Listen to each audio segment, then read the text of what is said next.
Bonjour à tous! Bienvenue à ma chaîne YouTube aujourd'hui. Merci d'être ici et bon visionnage. Today on my workbench I have Daniel's Whitfield brand Pellet Stove Controller. Daniel sent me this one because I believe he's setting up a stove or trying to get one going again, and he wanted to make sure that this controller was functioning normally. So after discussing this with him, I agreed that he could send it to me and I would check it out to see if there was anything wrong with it and give him an update on the functionality of it.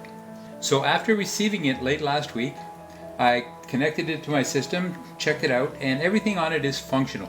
There's a few pieces missing on it, very minor stuff like the red slide knob here, the cardboard guides on the back side, and the steel covers that go on here. But otherwise it's fully functional and it's complete.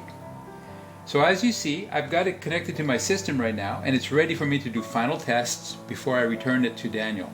I have it connected to my tester. My tester is made up of a few items. One of them is a faceplate here that holds the controller up and has an auger motor at the back of it. The shaft of the stepper motor comes out the front. I have an X marks the spot decal on it. So when the controller is calling for the auger to spin, you'll see the X marks the spot spin. You may well hear it in the video, and you'll see one of the lights at the back come on. Speaking of the lights, I have 4 light bulbs back here.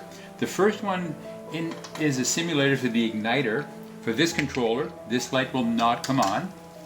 The blue one over here simulates a combustion fan, or the fan for the firebox. The yellow is the auger motor that's connected to this indicator and the controller. And finally in red, the far end, is a convection or room fan. That one will come on for this test. So I'm ready to turn things on. So let me power it up. I gave it power here and nothing happens as usual. But if I press the start button, we'll get a couple lights at the back because I'm in the off position here. So we have 2 lights that have come on. We have the combustion fan came on, and at the far end in red we have the convection or room fan. I'm on low here for the convection or room fan, so if I turn that, you see the intensity go up, down, up, down, up, down. So that is fully functional.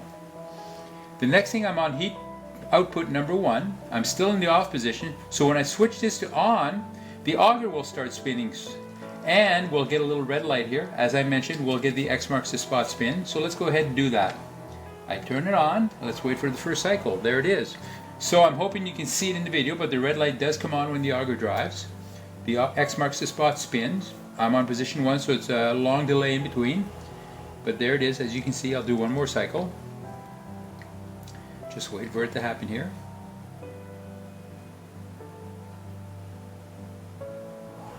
So there it is. So let me switch that to a 3 and we'll see the difference. It'll run more often. See that? More often, but the same duration. More often, the same duration. And then I'll go up to 5. That's maximum. And that almost runs 100% duty cycle. Notice that? Off for a short time, on for the normal time. Short off time, on time. So as you can see, Daniel, everything on your controller is fully functional. The fans are working, the auger motor is working, the indicator is working. We're just missing a few items, but it's very minor. I would not be concerned about it, especially if you're trying to get your stove going. But as I noted, the controller is fully functional. So let me go ahead and turn that off. I'll go back to low, I'll go to off, and that stops the auger from driving, but it doesn't yet turn off the 2 fans. The 2 fans will eventually turn off. I have tested that. That will happen. And then I'll power it down. So there you are, Daniel. Your controller is fully functional. I want to thank you very much for sending it to me for repairs or checkout inspection. I appreciate that very much. For all you other viewers out there, if you have your own Advantage 2T pellet stove controller, or a Quadfire or USSC or a Breckwell that you want serviced, please feel free to contact me. I'd be more than happy to discuss that with you. My contact information can be found in the video description just below this video. In the meantime, I do hope that you'll give this video a thumbs up and subscribe to my channel. I would appreciate that very much. Thanks everyone. Bye-bye.